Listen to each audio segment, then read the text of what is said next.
toujours le bonheur et la grâce m'accompagneront devant sa face, dans sa présence, tellement de joie, tellement de joie. La dernière fois, nous avons vu la première partie de cette série d'enseignements sur les 7 ennemis de la chair. Ok? Et ce que nous avons vu, parce que c'était difficile, ça pouvait être difficile pour vous de comprendre, nous nous sommes élaborés beaucoup sur l'esprit des Étiens. Nous nous sommes beaucoup élaborés là-dessus. Et nous avons vu que l'esprit des Étiens, c'est l'esprit de la peur. Et il y a beaucoup de chrétiens qui ont peur. Et comment est-ce que l'ennemi a réussi à semer la peur en nous? C'est que lorsque nous étions dans le monde, il nous a fait voir les films d'horreur. Quand nous étions dans le monde, il nous a fait voir les films de violence. Et à cause de la violence qu'il a semée en nous, quand nous venons en Jésus, nous avons même peur de la souris. Nous avons peur des cafards. Ok? Nous avons même peur d'aller aux toilettes la nuit. Ok? Ça, c'est parce que le diable a semé en nous l'esprit de la peur. Et je me suis élaboré assez longtemps sur l'esprit de la peur qui est l'esprit des Étiens. Ok? Je me suis élaboré là-dessus longuement. Et nous allons donc, pour rafraîchir les mémoires, je vais demander au frère Pierre de nous amener ensemble dans le livre de Deutéronome, chapitre 7, et nous allons lire des versets 1 à 8. N'est-ce pas? Deutéronome chapitre 7, et nous lisons des versets 1 à 8. Deutéronome chapitre 7.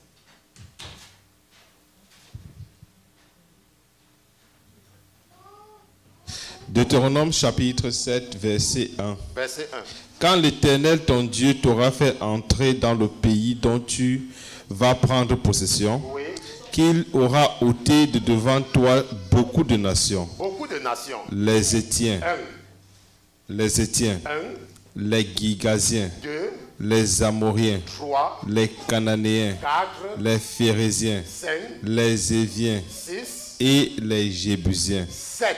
7 nations plus Donc, grandes 7 nations plus grandes. et plus puissantes que toi. Donc quand l'Éternel, ton Dieu, t'aura fait entrer dans le pays dont tu vas prendre possession. Et nous allons comprendre que ce pays-là, c'est nous. On se comprend? Prendre le contrôle de ta vie. T'amener dans une situation stable. Ça veut dire que tu es dans une situation où tu es stable. Tu es stable. Donc Dieu va te mettre dans une situation stable. Tu seras stable dans cette situation. Quand l'Éternel, ton Dieu, va t'amener, quand il va te donner la possession de ta vie ne sera pas commandée par tes oncles. Ta vie ne sera pas commandée par ta mère ou par ton père. Tu seras le maître de ta vie. Quand il va te donner la possession, quand il va te faire entrer là-bas, il dit que quoi? Que tu dois ôter de devant toi, que tu dois te débarrasser, que tu dois détruire, que tu dois vouer à l'interdit ces 7 nations-là. Et nous avons compris, et ça je vous ai expliqué la dernière fois, que quand Dieu parle de ces 7 nations, il ne parle pas des étrangers. Il parle des esprits qui vivent dans toi. Il est en train de parler de toi. On se comprend? Ici, là, Dieu est en train de parler de toi. C'est de nous. Il dit que c'est le pays. Tu dois te débarrasser de cela. Parce que parfois, il y a des gens, quand ils lisent ceci, ils croient que ça s'adresse aux autres. Ou alors, ils croient que ce sont des nations étrangères. Oui. Dieu, en écrivant l'histoire, a utilisé des nations étrangères à Israël. Mais ce que nous comprenons, c'est que nous sommes Israël. Nous, les chrétiens, nous sommes Israël. Et l'ennemi est autour de nous. Et comment est-ce que l'ennemi est autour de nous? L'ennemi est en nous. L'ennemi nous influence. Et nous avons les habitudes, ok, avec nous. Donc Dieu dit que qu'il va ôter de devant toi les nations. Et ce sont des esprits qui sont forts. Et nous avons également étudié l'esprit de la peur. C'est l'esprit de la peur qui fait que tu te dis que tu ne peux pas réussir en Amérique. Attends. Les gens qui ont réussi là, ils ont deux têtes. Ils n'ont pas deux têtes. Et qu'est-ce qui te fait croire que toi tu ne veux pas réussir? On se comprend? Donc parce qu'il y a la peur en toi. Et nous avons vu, et nous allons continuer au verset 2. Et que l'Éternel, ton Dieu, te les aura livrés, et que tu les auras battus, tu les voueras à l'interdit. Tu ne traiteras point d'alliance avec elles. Oui, et tu ne les feras pas grâce. Tu ne les feras pas grâce. Ok, verset 3. Tu ne t'allieras point par mariage avec elles. Tu ne t'allieras point par mariage avec elles. Tu ne donneras point tes filles à leurs fils. Tu ne donneras point tes filles à leurs fils. Et tu ne prendras point leurs filles pour tes fils. Et tu ne prendras point leurs filles pour tes fils. Car elles détourneraient tes enfants de mon obéissance. Oui. Et ils serviront d'autres dieux. Et la colère de l'Éternel s'allumerait contre vous. Et il t'exterminerait promptement. Mais vous agirez ainsi à leur égard. Voilà comment est-ce que nous devons agir par rapport à ces esprits-là. Vous démolirez leurs autels. Nous allons détruire leurs autels. Vous briserez leurs statues. Oui. Vous abattrez leurs emblèmes d'Asherah. Oui. Et vous brûlerez au feu leurs images taillées. Exactement. Car tu es un peuple consacré à l'Éternel ton Dieu. Tu es un peuple consacré. Oui. L'Éternel ton Dieu t'a choisi afin que tu lui sois un peuple particulier, d'entre tous les peuples qui sont sur la face de la terre. Ce n'est pas parce que vous étiez plus nombreux que tous les autres peuples que l'Éternel s'est attaché à vous. Et vous a choisi, car vous étiez le plus petit de tous les peuples. Vous étiez le plus petit de tous les peuples. Mais c'est parce que l'Éternel vous aime et parce qu'il garde le serment qu'il a fait à vos pères, que l'Éternel vous a retiré à main forte et qu'il t'a racheté de la maison de servitude. De la maison de servitude. De la main de Pharaon, roi d'Égypte. Ok. Deutéronome chapitre 7, verset 1 à 8, n'est-ce pas? Ça, c'est notre passage de base. Et nous avons lu ça la dernière fois et je me suis élaboré beaucoup plus là quand notre frère lisait. Ok? Quand notre frère lisait. Maintenant, ce que nous avons vu la dernière fois, donc, nous avons expliqué l'esprit des Étiens parce que nous voulions comprendre ce que nous sommes en train de faire. Beaucoup de personnes devaient être perdues si nous n'avions pas fait cela. Ok? Maintenant, ce que nous savons également, c'est que quand nous étions dans le monde, nous étions égoïstes. C'est quoi l'égoïsme? Ça veut dire que quand nous étions dans le monde, nous pensions seulement à nous-mêmes. Tout tournait autour de nous. Tout tournait autour de nos enfants, de nos maisons, de notre travail, de notre mari, de notre femme, ainsi de suite. On se comprend quand nous étions dans le monde. Et nous avons donc compris que ce sont des choses que Dieu n'aime pas. Parce que la Bible dit que nul n'a un plus grand amour que de donner sa vie pour ses amis. Donc, un chrétien ne doit pas seulement penser à lui. Un chrétien doit toujours mettre les autres avant lui. Pourquoi? Parce que c'est la volonté de Dieu. C'est sa volonté. Que nous mettions les intérêts des autres avant nos intérêts. C'est sa volonté. Nous ne devons pas dire que, oh, pourquoi? Le pourquoi, là, ça n'a aucune importance. C'est sa volonté que nous faisions cela.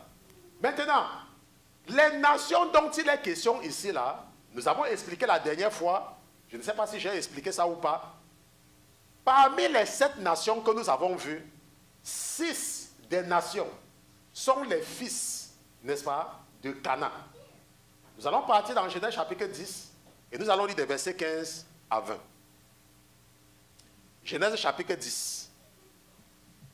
Lisons à partir du verset 15. Ok?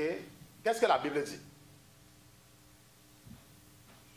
Genèse chapitre 10, verset 15. Oui.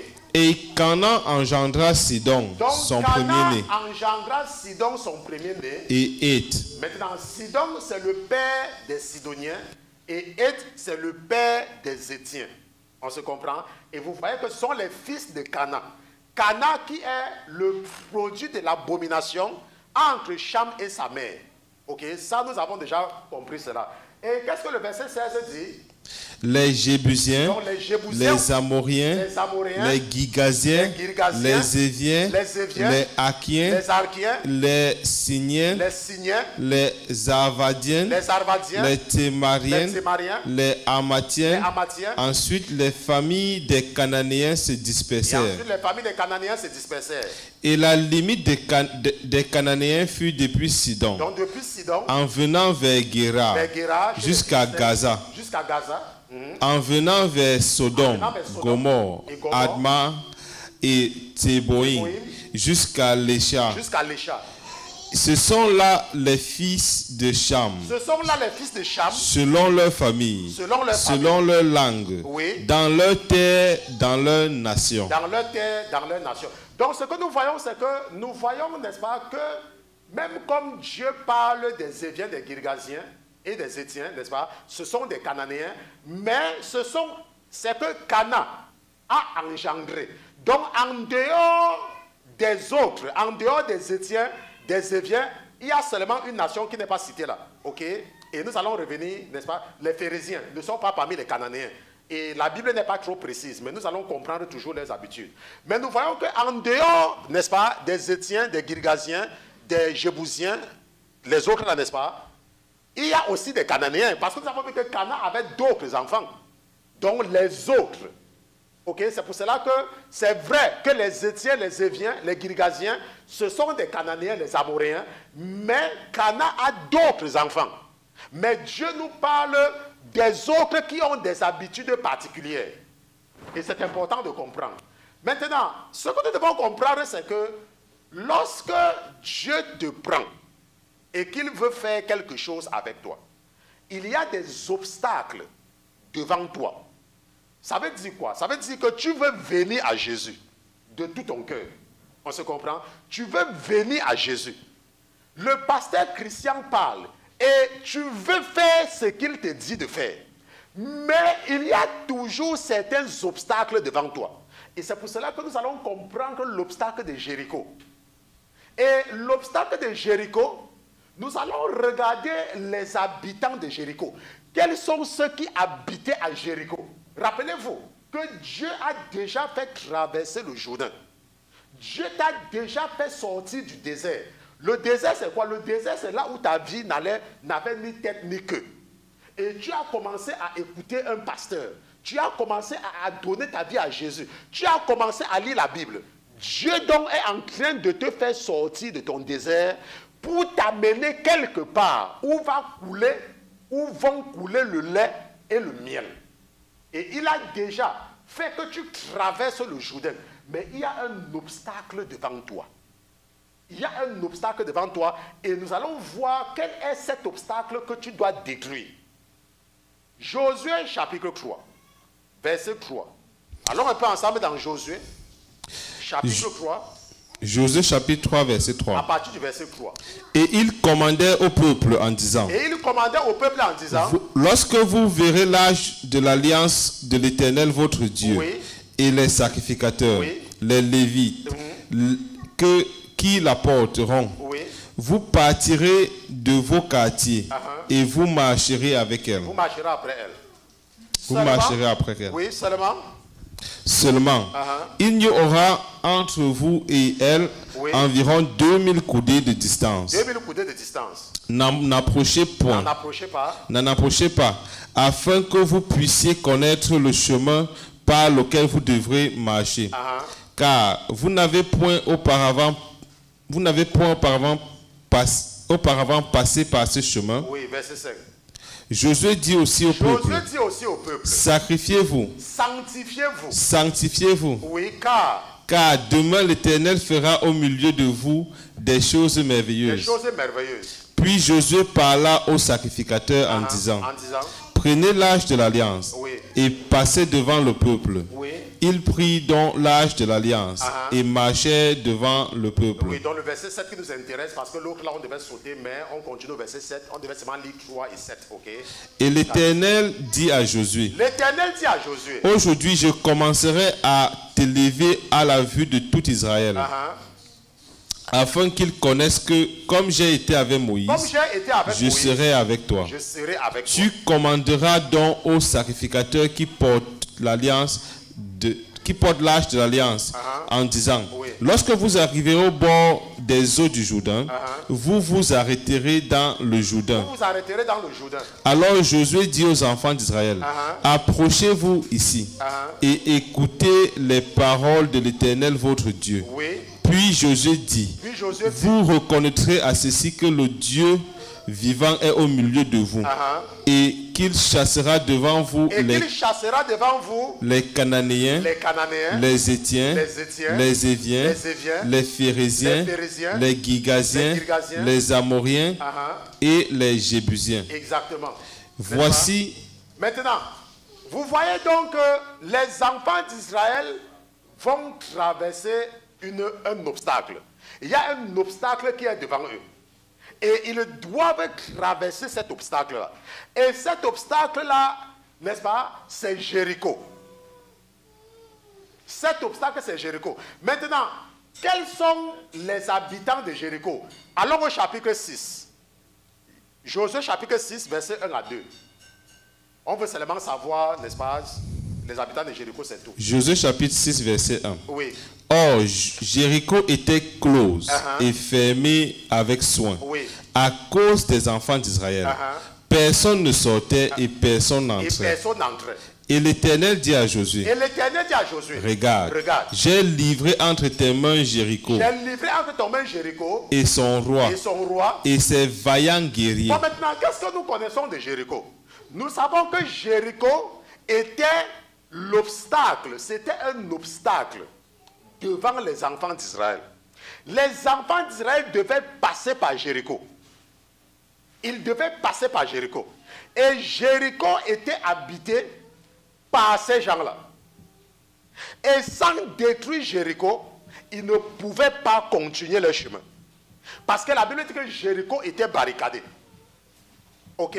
Jéricho était barricadé. Et les enfants d'Israël ne pouvaient pas passer. Maintenant, ce que nous devons comprendre, c'est que lorsque tu viens à Jésus, nous avons compris que ces esprits-là, ce sont des habitudes qui sont en nous. Ce sont des habitudes. Les Étiens, c'est quoi? C'est la peur. J'ai expliqué cela, les Étiens. Et lorsque nous avons vu dans Exode chapitre 23, verset 23 à 30, nous avons vu que parmi les 7, il y a 3 qui sont particuliers. Parmi les 7, il y a 3. Et les 3 là, si vous regardez encore Exode chapitre 23, les Étiens, les Éviens et les Cananéens. 3 particuliers parmi les 7. Et nous avons déjà vu les Étiens. Et nous allons aujourd'hui voir les Éviens.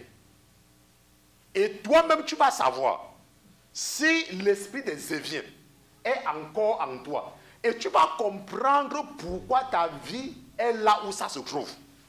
Maintenant, comment est-ce que nous allons comprendre l'esprit des Éviens? Comment?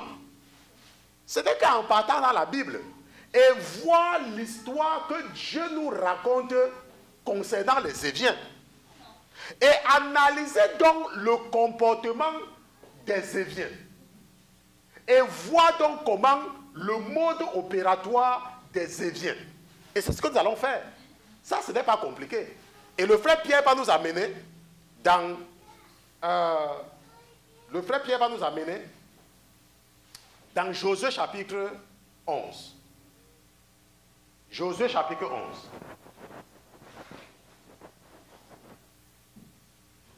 Josué chapitre 11. Et nous allons regarder les versets 18 à 19. Josué chapitre 11, verset 18. Oui. Josué fit longtemps la guerre contre tous ces rois. Josué fit longtemps la guerre contre tous ces rois. Il n'y eut aucune ville qui fit la paix avec les enfants d'Israël. Excepté qui? Excepté les Éviens. Excepté les Éviens. Qui habitaient Gabaon. N'est-ce pas? Il les prit toutes par la guerre. Bon, maintenant, nous allons étudier les 7 ennemis de la chair. Nous avons déjà vu l'esprit de la peur, n'est-ce pas?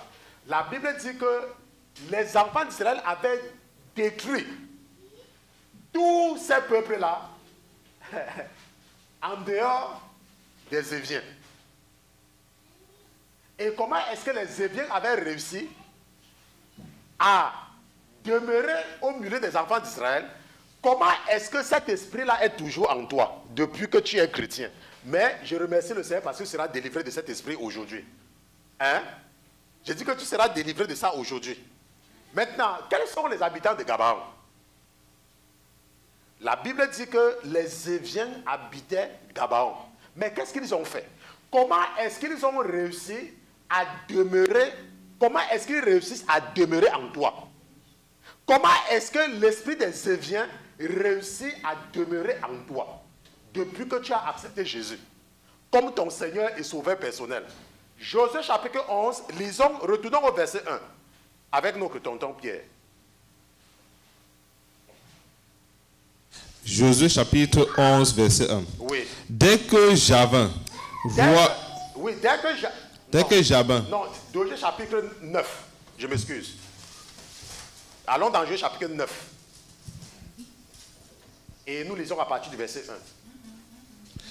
Dès que tous les rois qui étaient de ce côté-ci du Jourdain, dans la montagne et dans la plaine, oui, et sur tout le rivage de la grande mer vis-à-vis du Liban, les Étiens, les Amoréens, les Cananéens, les Phérésiens, les Éviens et les Jébusiens, eurent appris ces choses. Bon, maintenant, qu'est-ce qui est en train de se passer ici là? N'est-ce pas? La Bible dit que dès que tous les rois qui étaient de ce côté, dans la montagne et dans la plaine et sur le rivage de la mer, maintenant, eurent appris ces choses. C'est ce qui se passe quand tu as accepté Jésus. N'est-ce pas? Dans ta famille, parmi tes camarades de classe, on dit que, oh, tu ne sais pas qu'il part déjà aussi à l'église.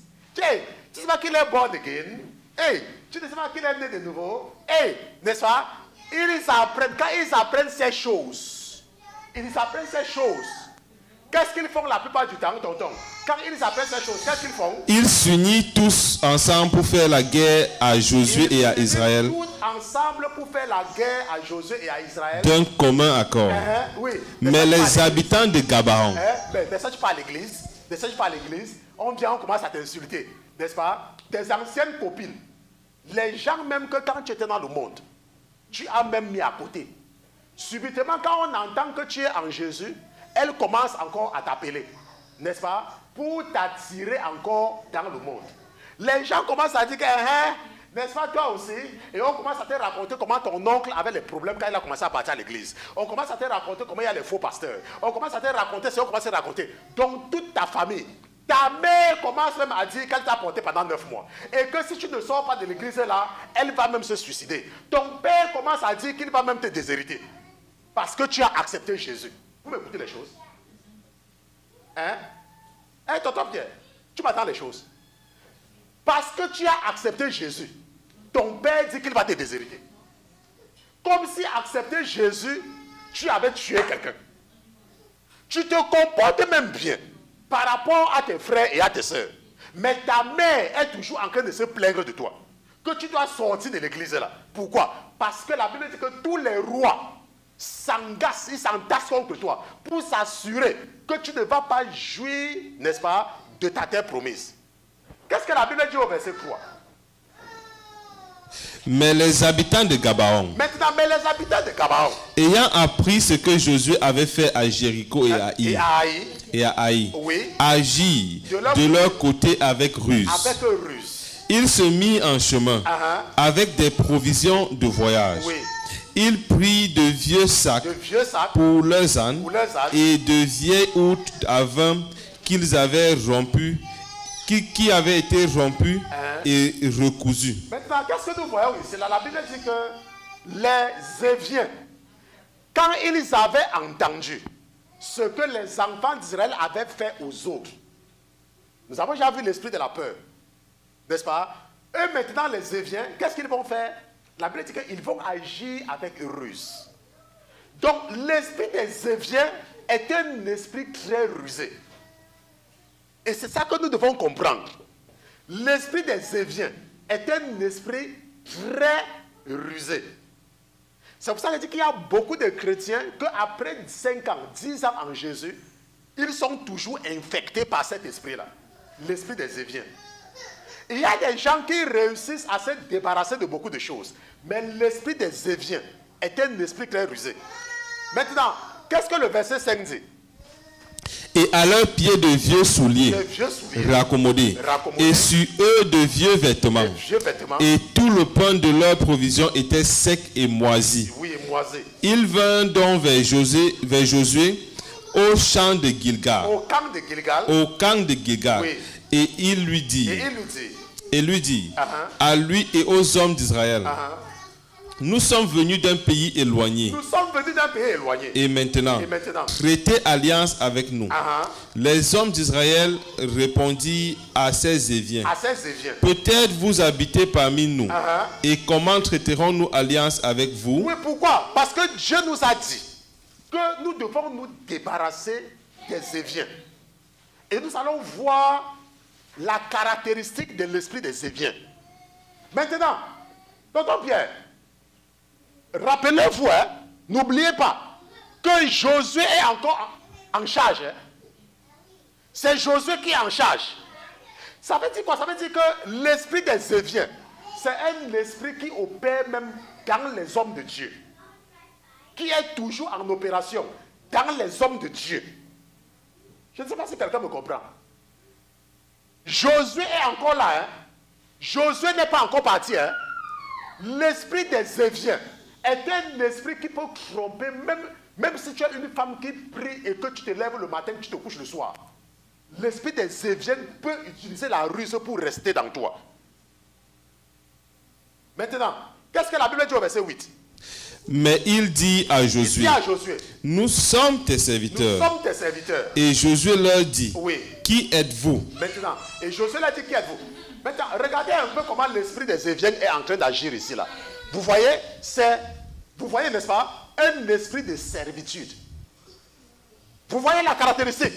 Parce que regardez que c'est un esprit qui te pousse à servir, à te mettre sous la servitude. Pourquoi est-ce qu'ils ne sont pas venus faire la guerre comme les autres? Mais ils se soumettent. Les Éviens, eux-mêmes, sont venus dire à Josué que non, nous sommes tes serviteurs. Est-ce que vous voyez? L'esprit des Éviens, c'est un esprit de servitude. Je ne sais pas si quelqu'un est en train de voir. C'est un esprit de servitude. C'est un esprit qui fait que, n'est-ce pas, ça fait de toi que je ne sais pas, je n'arrive pas à expliquer ça. C'est ce que je comprends maintenant, ce que le Seigneur me montrait, que la partie là, tu ne peux pas bien expliquer. Parce que la nuit me dit, je ne comprenais pas. Moi, je comprends, mais je n'arrive pas à expliquer. Je ne sais pas comment tu peux comprendre quelque chose que je n'arrive pas à expliquer. Je vais faire l'effort d'expliquer parce que le Seigneur m'a révélé ça la nuit. Il a dit qu'il y a quelque chose que tu n'as pas bien compris. Je vais comprendre maintenant. Je comprends. Maintenant, regardez que les Éviens, ils étaient libres. Hein? Je ne sais pas si quelqu'un de comprendre. Les enfants d'Israël n'étaient pas encore arrivés chez eux. Mais eux-mêmes, ils sont venus dire à Josué, nous sommes des serviteurs. Hein? Vous allez comprendre. J'ai dit que quelqu'un va comprendre. Quelqu'un. Tonton Pierre, lis la suite. Qui êtes-vous? Et d'où venez-vous? Oui. Maintenant, qu'est-ce qu'il répond? Il lui répondit, tes serviteurs sont venus d'un pays fort éloigné. Les autres faisaient la guerre. Les autres faisaient la guerre avec l'espoir qu'ils vont gagner. Mais les Éviens,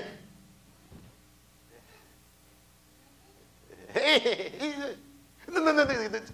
Commandez-nous. Vous allez comprendre tout à l'heure. Vous allez. Tonton Pierre, continue. Il lui répondit, tes serviteurs sont venus d'un pays fort éloigné. Sur la réputation de l'Éternel ton Dieu, car nous avons entendu sa renommée et tout ce qu'il a fait en Égypte. Et tout ce qu'il a fait aux 2 rois des Amoriens. Des Amoriens qui étaient au-delà du Jourdain. À Sion, roi de Heshbon, et à Or, roi de Basan, qui était à Astaron. Et nos anciens. Et tous les habitants de notre pays nous a dit ces paroles. Donc nous ont dit ces paroles. Nous ont dit ces paroles. Oui. Prenez avec vous des provisions pour le chemin et allez au-devant d'eux et dites-leur, nous sommes vos serviteurs. Nous sommes vos serviteurs. Et maintenant, traitez alliance avec nous. Et traitez alliance avec nous. Nous sommes vos serviteurs et traitez alliance avec nous. Oui. Voici notre pain. Nous le prîmes tout chaud de nos maisons. Mais on sait qu'ils avaient pris les vieux pains. C'est ce que la Bible nous a dit. Oui. Pour notre provision. Oui. Le jour où nous en sortîmes pour venir vers vous. Et maintenant, voici, ils sont secs et moisis. La ruse, n'est-ce pas? La ruse. La ruse. La Bible a dit que la ruse, oui. Et ces autres avant que nous avons rempli avec toute neuve, voici, elles se sont rompues. Et nos vêtements et nos souliers se sont usés par suite d'un très long voyage. Alors les enfants d'Israël prirent de leurs provisions et ne consultaient point la bouche de l'Éternel. Mais maintenant, qu'est-ce que nous avons vu tout à l'heure? La Bible dit que les enfants d'Israël prient de leurs provisions et ne consultaient pas l'Éternel. Mais qu'est-ce que je vous ai dit tout à l'heure? Que Josué, c'est lui qui est le chef. C'est Josué qui est le chef. Et les Éviens sont tellement rusés qu'ils ont amené quelqu'un comme Josué à tomber dans leur piège. Quelqu'un comme Josué. Ça veut dire quoi? La Bible dit que les enfants d'Israël prient de leurs provisions et ne consultaient pas l'Éternel. Et vous avez vu quoi? Que l'esprit des Éviens, c'est quoi? C'est un esprit de quoi? De servitude, n'est-ce pas? De servitude. Il y a des gens qui transforment les témoignages en Bible. Ils transforment. Quelqu'un part, le diable l'amène quelque part. Et lui montre, je ne sais pas ce qu'il lui a montré. Et Dieu dit que, oh, Jésus m'a amené en enfer. Et j'ai vu les gens qui mettaient les parfums. Et que si tu mets le parfum sur toi, tu vas partir en enfer. Maintenant, toi le chrétien, tu ne consultes pas la Bible pour chercher le passage biblique qui parle de ça. Mais toi, tu acceptes. Et c'est comme ça que tu sors, quand tu pars au travail, tu sens devant tout le monde et tu mets tes collègues mal à l'aise. Et c'est comme ça que tu perds ton travail. Parce que tout le monde se plaint de toi. Est-ce que tu as consulté la Bible? Est-ce que tu as consulté la Bible? Est-ce que tu as consulté la Bible?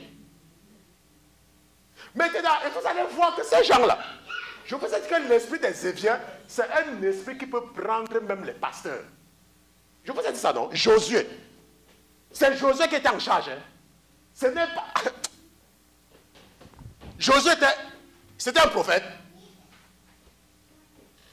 Tonton, tu as lu, quand on a lu la partie que Dieu a parlé à Josué, non? Qu'aujourd'hui, je vais te lever devant le peuple et je serai avec toi, comme j'ai été avec Moïse. N'est-ce pas?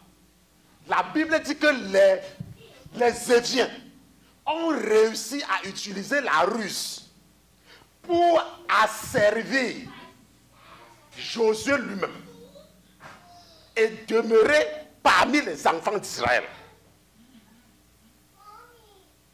C'est pour cela que vous allez voir des chrétiens, et je parle de ça ici tout le temps, vous voyez des chrétiens qui servent Dieu avec la peur. Vous voyez des chrétiens qui sont les esclaves. Ça veut dire quoi? Ça veut dire que le diable a réussi à les asservir. À les asservir. Vous allez voir des chrétiens. Et je pense que depuis un certain temps, nous parlons de ça. Dieu veut te bénir. Et Dieu t'a donné un travail dans une société. Peut-être que dans la société là, tu laves seulement, que tu balaies seulement. Mais tu es une personne qui a les bonnes habitudes. Et Dieu veut te bénir. Dieu veut changer ta vie. N'est-ce pas? Et il le met donc dans le cœur de quelqu'un qui va transformer ta vie. Mais toi, parce que tu es encore infecté, par l'esprit des Éviens, tu es encore infecté, tu te dis que tu ne mérites pas un homme comme ça. que non, l'homme là, je ne le mérite pas. Je vais vous dire quelque chose. Mon épouse est là. Hein. Elle est là. Ce n'est pas que je parle qu'elle n'est pas là. La première fois qu'elle m'a vu, je dis la première fois qu'elle m'a vu, elle s'est dit en elle qu'un homme comme ça ne peut pas s'intéresser à moi. Vous voyez un peu? C'est l'esprit, c'est un esprit. Je ne sais pas si vous voyez un peu. C'est un esprit. Et il y a des femmes comme ça là, ça veut dire que Dieu veut te bénir. Même les hommes. Dieu te voit. Et il voit que non, je veux bénir celui-ci là. Et ce que l'esprit des Éviens fait, c'est quoi? C'est que tu te dis que non, une femme comme ça ne peut pas s'intéresser à moi. Je ne sais pas si quelqu'un est au courant. Quelqu'un comprend le pasteur. Quelqu'un comprend le pasteur. L'esprit des Éviens, c'est l'esprit qui fait que tu es au travail et tu as de la valeur. Et tu es vraiment compétent. Tu es vraiment compétent. Mais tu n'as pas le courage de demander qu'on te paye un bon salaire. Pourquoi? Parce que tu te dis que non, moi je ne peux pas. L'esprit des Éviens. L'esprit des Éviens, c'est l'esprit qui fait que tu arrives en France. Et tu te dis que non, tu ne peux pas peut-être faire ceci là, parce que toi tu es un Africain, que les Africains, laisse-moi te dire, la Bible a dit que tout lieu que foulera tes pieds, je te donne cela en héritage. Un esprit de servitude. Ça veut dire que pour toi, tu te dis qu'il n'y a que les autres qui vont toujours te commander quoi. Pour toi, c'est ce que tu te dis. L'esprit des Éviens te met sous la servitude. Ça veut dire que quand tu as cet esprit-là, en tant que chrétien, quelqu'un te dit, je vais te faire venir en Amérique. Tu dis que, en Amérique, je vais faire comment? Est-ce que tu vois un peu? En Amérique, je vais faire comment? Et vous voyez que les Éviens, ils sont tellement forts. Parce que c'est un esprit qui est tellement rusé. Et quand cet esprit est en toi, quand tu es encore infecté par l'esprit des Éviens, tu ne peux pas savoir. À moins que le Seigneur utilise peut-être un pasteur ou quelqu'un qui est plein de son esprit pour te délivrer de cet esprit-là. Moi, je connais des femmes, je connais des hommes. Ils sont là où ils peuvent avoir quelque chose de bien. Mais dans leur tête, maintenant, rappelez-vous, on a dit quoi? Que les Éviens sortaient d'où? D'un village. N'est-ce pas? C'est aussi, ça veut dire que ce sont les gens qui sont comme des villageois, quoi. Vous voyez? C'est comme les villageois, quoi. Ce sont des gens qui n'ont pas... Maintenant, et nous allons voir pourquoi est-ce que... attendez. Et nous allons voir pourquoi est-ce que ils se comportent comme cela. Et nous allons voir pourquoi. Ok, ils se comportent comme cela. Continuons au verset 15. Et Josué fit la paix avec eux. Et Josué fit la paix avec eux. Oui. Et traita alliance avec eux. Oui. Il leur assurant la vie. Maintenant, qu'est-ce que nous voyons encore? Une autre caractéristique. Pourquoi est-ce qu'ils ont fait ça? Parce qu'ils avaient peur de... Ils avaient peur pour leur vie. Donc, l'esprit des Éviens, c'est un esprit qui fait que il y a des gens qui ne s'intéressent pas aux choses célestes. Il y a des gens ils sont tellement attachés aux choses de la vie. Je ne sais pas si vous comprenez. Il y a des gens comme ça, ils sont tellement attachés aux choses de la terre. Et à cause de cela, ils sont prêts à tout faire pour les plaisirs de la terre. Je ne sais pas si on se comprend. Il y a des gens comme ça. Par exemple, je vous ai parlé tout à l'heure, nous avons vu qu'une caractéristique, c'est la servitude, non? Maintenant, il y a des gens qui ont peur de leur patron au travail. Ils ont peur. Ça veut dire qu'ils ne peuvent pas faire le travail de Dieu parce qu'ils ont peur de perdre leur travail. Ça veut dire quoi? Ça veut dire qu'ils s'accrochent. Vous voyez, ils ont peur. Ils regardent, ils ont une vision limitée de la vie. Ils travaillent quelque part. Les gens font de... Quand j'étais dans le monde, on utilisait un terme là. Il y a un terme là, il ne peut pas utiliser ça, c'est un mauvais terme. Ce sont les gens du monde qui utilisent cela. Ok? Maintenant, ce que nous voyons donc, c'est que c'est parce que ce sont des gens qui aiment la vie. Et ils sont prêts à tout pour... Maintenant, regardons un peu, parce que vous allez comprendre ça sur le plan spirituel. Regardons un peu. Il y a des gens que, si vous leur demandez que pourquoi tu ne portes pas le pantalon, elle va te dire que parce que le pantalon, les femmes doivent porter le pantalon, si on va partir en enfer. Est-ce que tu comprends un peu? Ça veut dire qu'elles ne comprennent pas que Dieu a dit. Mais c'est que, quelqu'un a dit dans son témoignage que il est parti en enfer, il a vu les femmes qui portaient les pantalons. Maintenant, est-ce que tu as regardé les Écritures? Oui. Mais le problème, c'est qu'elles ne font pas ça pour ça. Elles font ça parce qu'elles ne veulent pas mourir. Et je vous ai dit ici plusieurs fois, je redis encore la même chose. Si tu fais quelque chose parce que tu as peur d'aller en enfer, tu vas partir en enfer. Un enfant de Dieu doit se comporter de façon naturelle. Je fais ce que je fais parce que c'est bien. Je fais ce que je fais parce que c'est bien. Si tu fais quelque chose parce que tu as entendu dans un témoignage que les gens qui font ça sont en enfer, laisse-moi te dire, l'enfer là, tu vas te retrouver là-bas. La Bible dit que en Jésus, nous sommes libres. Et servir Jésus, on le fait en toute liberté. Liberté. Liberté. Liberté. On ne te pousse pas à faire quelque chose. Le pasteur a prêché sur quelque chose. J'ai compris, j'ai vu que c'est ce que ma Bible me dit. Je vais faire.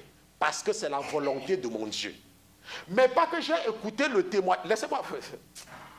Vous ne connaissez pas. Vous savez pourquoi le Seigneur me fait parler de témoignage cet an-là? Je vous ai dit que quand le Seigneur m'appelait, je ne connaissais même rien dans la parole. Moi, je ne connaissais même rien. Il m'a amené quelque part un jour, en rêve. Je ne l'avais pas vu. Je ne vais pas aller dire que Jésus est venu, il avait porté les chaussures, il était bien habillé, et quand il marchait comme ça, la démarche. Je ne suis pas dans ça. Ok? La Bible dit que personne n'a jamais vu Dieu. Ok? Maintenant, il m'a amené quelque part. C'était dans une cour. Et il y avait beaucoup de choses qui se passaient dans la cour là. Les pasteurs qui faisaient des choses bizarres, les gens qui faisaient les trucs, ils étaient habillés en prêtre, en pasteur, c'était beaucoup de choses. Et je regardais, c'était des choses abominables. Et j'ai demandé que, Seigneur, pourquoi est-ce que tu permets ça? Et je n'étais même pas, moi je n'étais pas encore un pasteur, on m'appelait même le frère. Et je me rappelle à l'époque, c'était en 2011. Il m'a seulement dit que la raison pour laquelle je te montre ça, c'est parce que je veux que tu comprennes que c'est réel. Mais toi, je ne veux pas que tu fasses ça. On se comprend? Maintenant, parmi les témoignages que vous voyez là, laissez-moi vous dire, la majorité des choses sont des faux témoignages.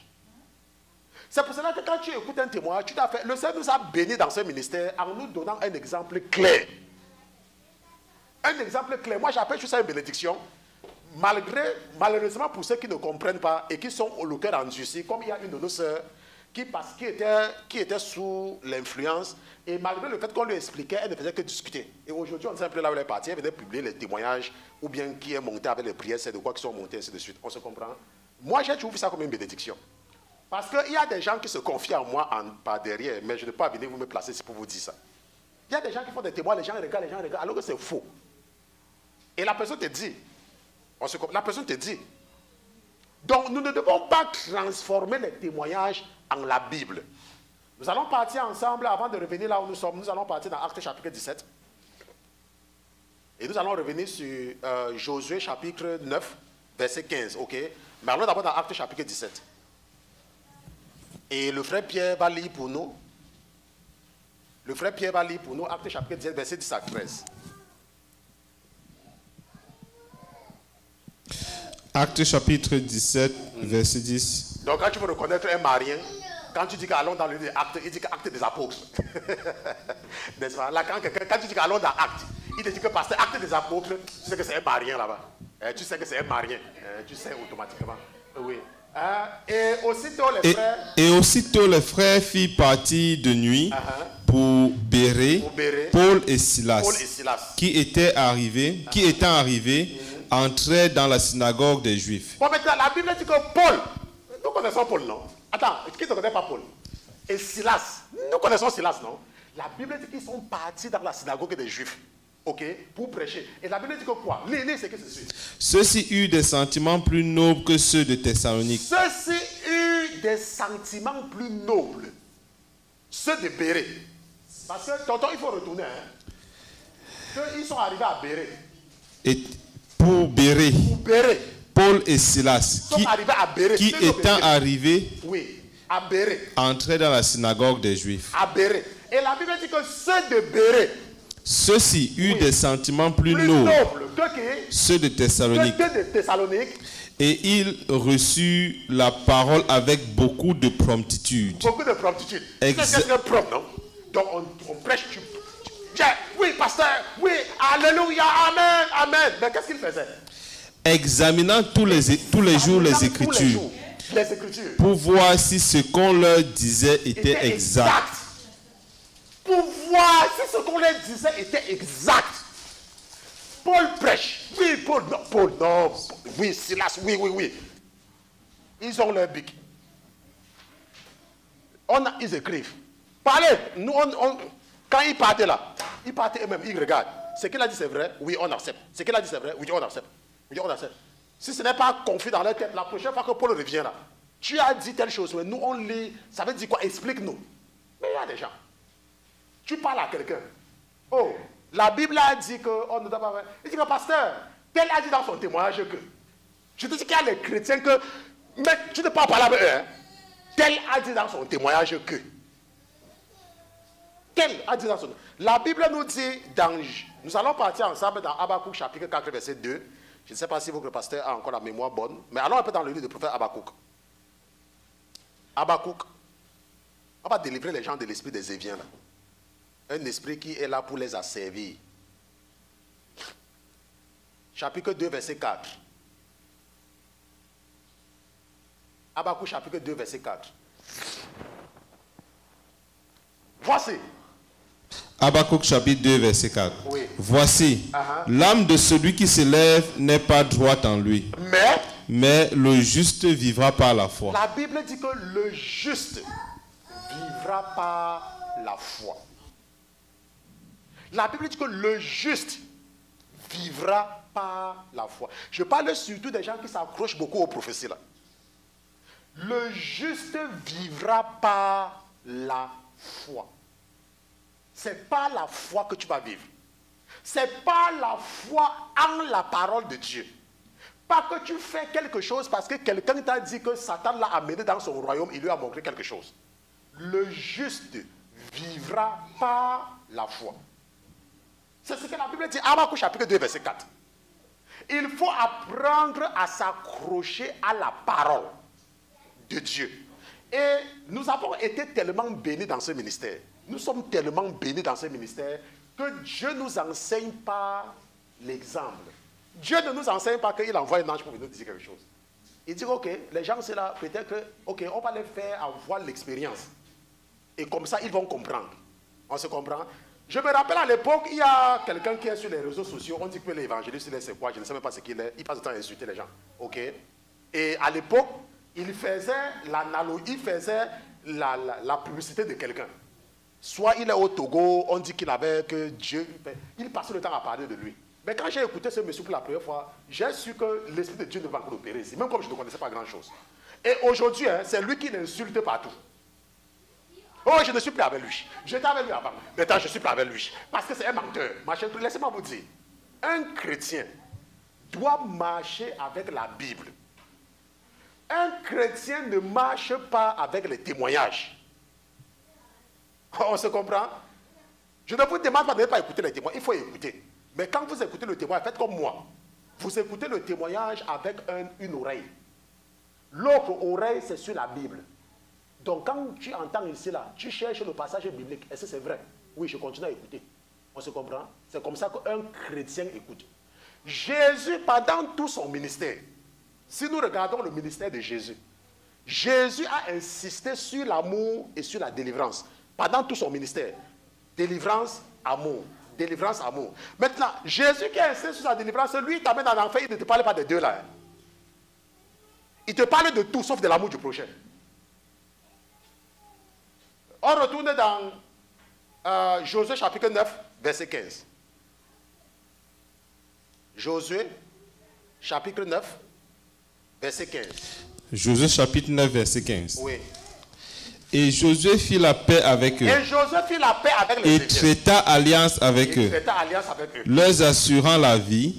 Et les principaux de l'assemblée leur en firent serment. C'est ça, les Éviens. Ça veut dire que tu as toi accepté de rester. On te manque. Tu es d'accord parce que tu veux vivre. Tu vas aller au paradis. On te raconte n'importe quoi, tu acceptes. Tu ne consultes pas Dieu. Et tu laisses cet esprit vivre en toi. Tu acceptes d'être l'esclave d'un homme. Oh, le pasteur a dit que.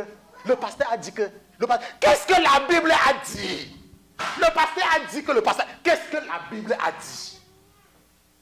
Non, le pasteur a dit que. Qu'est-ce que la Bible dit?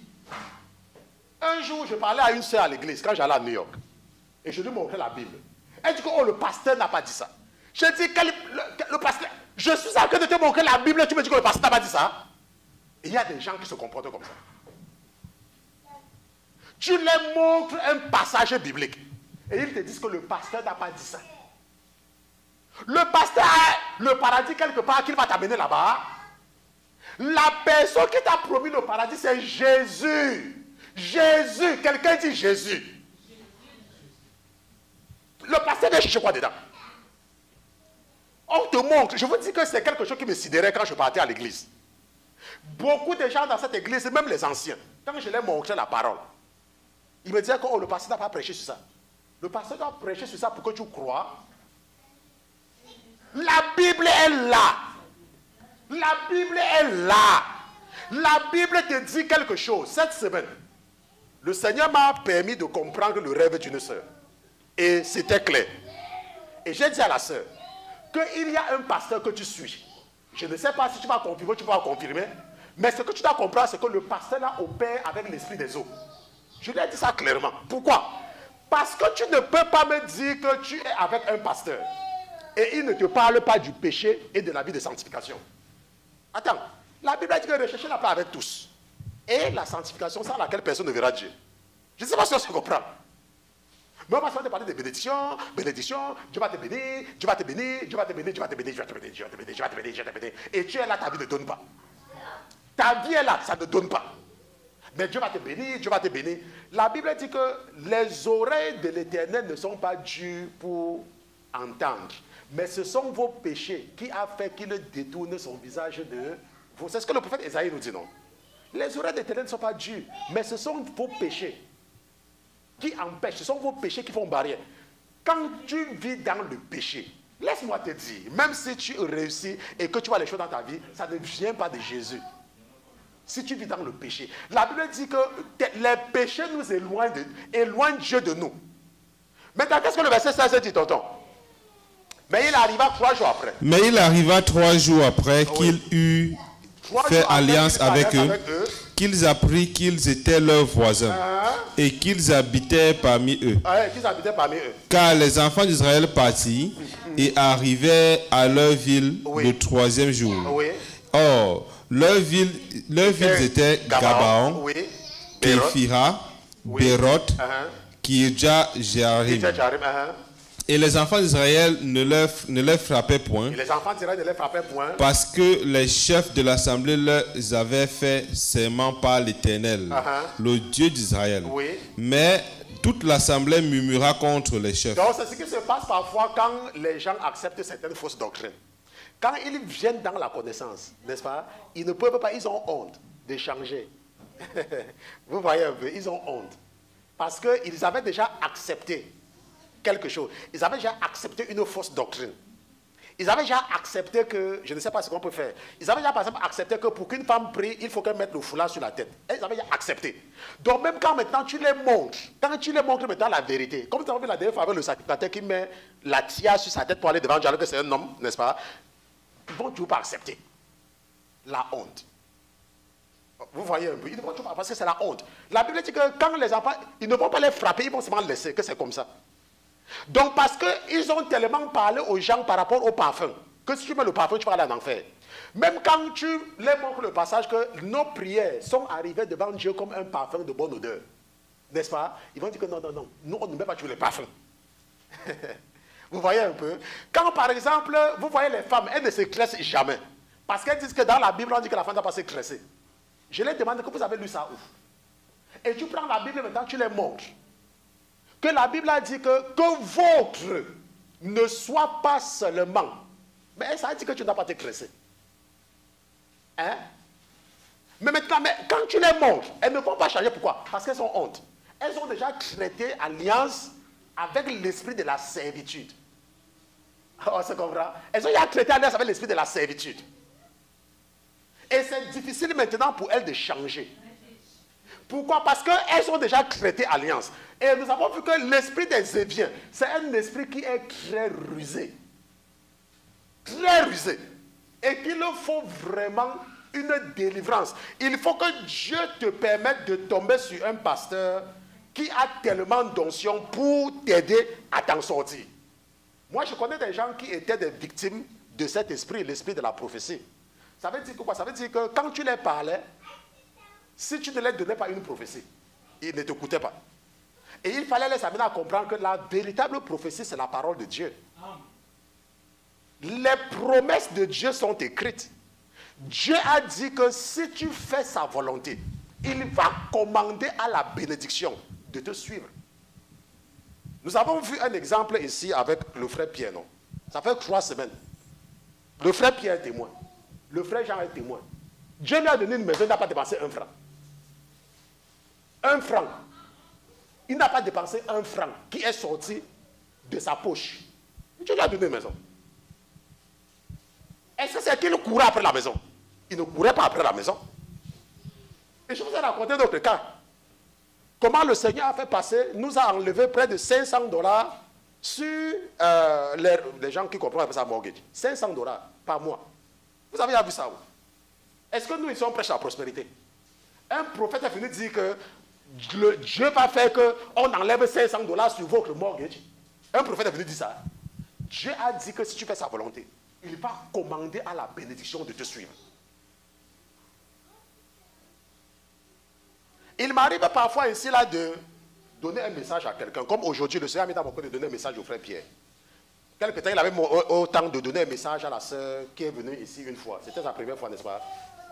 Je lui ai donné une parole. Parfois, il peut me donner des paroles pour quelqu'un. Ok? Et je sais qu'il fait ça parce qu'il est en train de faire quelque chose de façon graduelle. Mais le message doit toujours demeurer le même. Ok? Amener les gens à comprendre que la parole de Dieu, ce n'est pas quelque chose qui les détourne. Donc, l'esprit des Éviens, c'est un esprit qui utilise beaucoup la ruse pour asservir les enfants de Dieu. Et on ne dit pas que c'est un esprit qui est extérieur. Hein. C'est un esprit qui est en toi et que tu dois te débarrasser. Ça veut dire que comment est-ce que tu vas savoir que tu n'es plus influencé par l'esprit des Éviens? Quand tu es libre dans ton service, dans ta foi, quand tu es libre, quand tu vas à l'église, tu donnes la dîme parce que tu veux. Quand tu vas à l'église, tu donnes l'offrande parce que tu veux. Quand tu te lèves le matin, tu pries parce que tu veux. Quand tu veux t'habiller, tu t'habilles comme tu veux. Je ne sais pas si on se comprend. Tu t'habilles comme tu veux. Tu dois être libre. Tu ne dois pas dire que je vais m'habiller. Hey, si les frères là me voient, comment je suis habillé comme ça, ils vont dire que... Moi j'ai appris même qu'il y a des églises.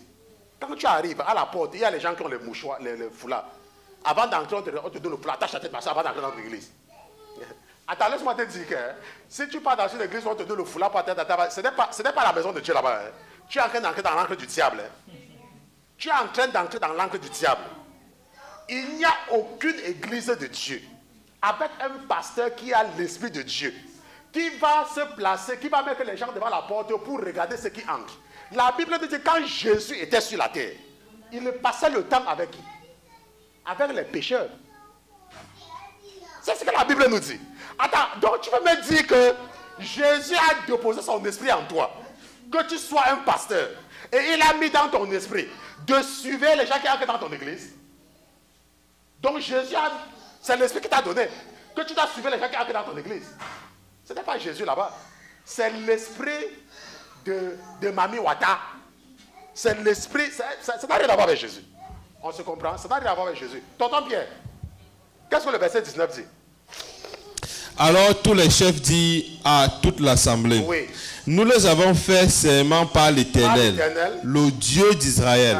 Maintenant, oui. Nous ne pouvons pas les toucher. Nous ne pouvons pas les toucher. Nous les traiterons ainsi. Nous les traiterons ainsi. On les laissera vivre. On les laissera afin vivre. Que la colère de Dieu ne soit point sur nous. À cause du serment que nous les avons fait. Les chefs leur disent donc. Regardons un peu nous-mêmes. Qu'est-ce que Dieu leur a dit? Dieu leur a dit de vouer à interdire tout ça, non? Maintenant, ceux-là ont utilisé la ruse pour les tromper, non? Et ils ont fait serment avec eux. Et ils sont en train de dire, vous voyez ce qu'ils sont en train de dire? Que non, on ne peut pas les toucher parce qu'on a fait serment avec eux. Qui t'a dit ça? Je vous ai dit que si le diable t'a trompé pour faire quelque chose, et tu te rends compte que c'est ça, tu coupes l'alliance là. Maintenant, attends. Donc, quand ils ont fait leur alliance avec Dieu, ils ont fait leur alliance avec Dieu. Ils ont fait leur alliance avec Dieu. Et ils ont brisé l'alliance là, n'est-ce pas? Avec Dieu. Maintenant, vous voyez comment l'ennemi travaille? Ils ont maintenant fait l'alliance avec les hommes, les gens de Gabaon. Et vous voyez maintenant comment les gens sont en train de les tromper. On a fait alliance avec eux. On ne peut pas. Qui t'a dit ça? Quand vous avez brisé l'alliance de Dieu, Dieu vous a fait quoi? Pour que vous ne puissiez pas briser l'alliance que vous avez avec les hommes. On a fait alliance avec eux. Il ne faut pas qu'on enlève ça. L'esprit des Éviens. L'esprit des Éviens. Dieu vous a dit que voici l'alliance que je fais avec vous. Et Moïse a aspergé le sang sur eux. L'alliance avec Dieu. Et vous avez fait l'alliance avec les hommes. Et vous êtes en train de dire, laisse-moi te dire, peut-être toi qui m'écoutes, l'esprit me dit qu'il y a quelqu'un qui m'écoute qui est dans la Rose-Croix, ou bien dans la franc-maçonnerie. Laisse-moi te dire, toute alliance que tu as fait avec Satan, tu peux briser ça et rien ne va t'arriver. Parce que tu ne lui appartiens pas. Tu appartiens à Dieu. Amen. C'est vrai. On dit que j'ai fait l'alliance avec Satan, c'est qui? La personne qui t'a créé, c'est Jésus. C'est vrai. Vous voyez comment les gens trompent les autres? On a fait l'alliance avec eux. Oh, je suis parti, j'ai dit à la famille que je vais venir l'épouser. Et c'est le diable qui a mis le désir là dans ton cœur. Laisse-moi te dire. Si une femme t'a séduit, si elle t'a séduit, et tu es tombé derrière elle, et l'Esprit de Dieu commence à te parler, n'est-ce pas?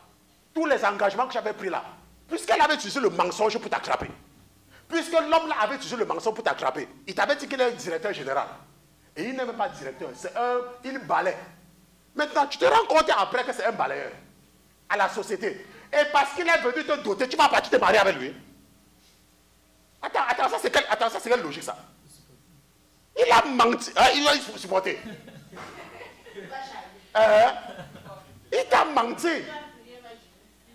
Il t'a menti. Il est venu voir tes parents, c'est vrai. Il est venu faire le toc-toc-toc. Mais après, tu t'es rendu compte que c'est un bandit. Le toc-toc-toc là, tu annules ça. Tu annules. Quelqu'un va te voir. Tu dis que non, moi je ne vais pas sortir avec les chrétiens. Il te dit que non, je suis un chrétien, je pars à l'église, mon pasteur c'est tel et tel et tel. Il vient, il voit tes parents, que oh, je vais épouser votre fille, machin. Et après tu te rends compte qu'il ne connaît même pas, Genèse chapitre 1. Tu dis à tes parents que le mari là, je ne veux plus. C'est quel engagement ça? Verset 21. Les chefs lui disent donc. Les chefs leur disent donc. Oui. Ils vivront. Mais il fut employé à couper le bois et à puiser l'eau pour toute l'assemblée, comme les chefs leur avaient dit. Et Josué les appela et leur parla en disant, pourquoi nous avez-vous trompés en disant, nous sommes fort éloignés de vous, tandis que vous habitez parmi nous. Tu leur demandes encore pourquoi. Est-ce que tu as consulté l'Éternel d'abord? Il y a une de vos sœurs qui a eu un rêve cette semaine. Et le Seigneur a mis dans son cœur de venir me voir. Et le problème de la sœur, ce n'est pas que c'est un esprit qui est derrière son problème. Le problème de la sœur, c'est qu'elle prend les mauvaises décisions. Et je lui ai dit que ton problème, c'est que c'est toi-même. Il faut apprendre à consulter l'Éternel. Et je disais à un frère un jour que si Dieu sait que quand tu lui poses un problème, tu ne vas pas attendre sa réponse. Il ne va jamais te répondre. Mais si Dieu sait que si tu lui poses un problème, tu vas attendre, il va te donner la réponse. Mais parce que voilà ce que les gens font. Ils ont un problème. Ils disent que le pasteur a dit, je vais prier. Et il reste là, rien ne vient, une semaine. Il reste là, rien ne vient. Attends, Dieu, tu es passé à l'école avec Dieu. Vous avez conduit le taxi ensemble. Pour que quand tu lui poses un problème, il vienne te répondre comme si c'était son camarade. Attends, tu peux partir demander à Donald Trump de te répondre demain. Tu peux dire à Donald Trump que, oh, Donald Trump, réponds-moi demain. Écris même une lettre à Donald Trump et tu me dis même quand tu vas recevoir la réponse. Donc quand tu poses un problème dans la prière à Dieu, tu dois avoir la patience d'attendre. Si Dieu sait que tu ne vas pas attendre, laisse-moi te dire, tu vas prier aujourd'hui, demain, tu vas faire ce que tu veux. Il ne va jamais venir te dire quelque chose. On se comprend? Bon, nous avons compris l'esprit des éviens, n'est-ce pas? Nous allons nous arrêter ici. Si quelqu'un n'a pas compris, même si je fais même 3 heures, la personne ne va toujours pas comprendre. Nous allons donc nous lever et nous allons prier. Nous allons nous lever, nous allons prier. Nous allons remercier le Seigneur pour le message d'aujourd'hui. Nous allons le remercier pour sa présence parmi nous.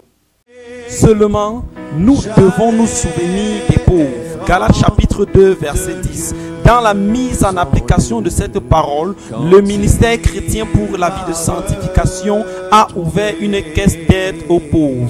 Le but de cette caisse, c'est de soutenir et financer les projets des chrétiens et chrétiens francophones qui résident en Afrique.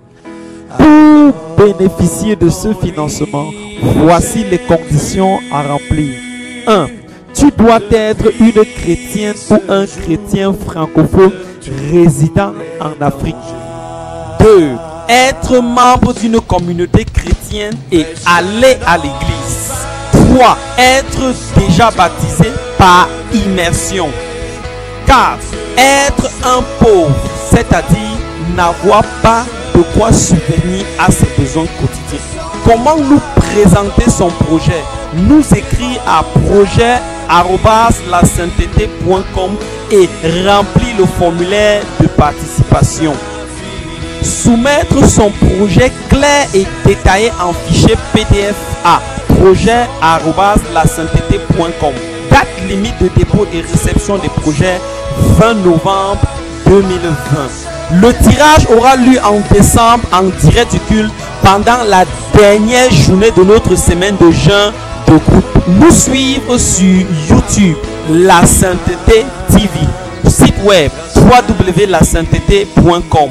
Bien-aimés dans le Seigneur, que la bonté de l'Éternel manifestée en Jésus-Christ notre Seigneur soit notre partage maintenant et pour toujours. Amen.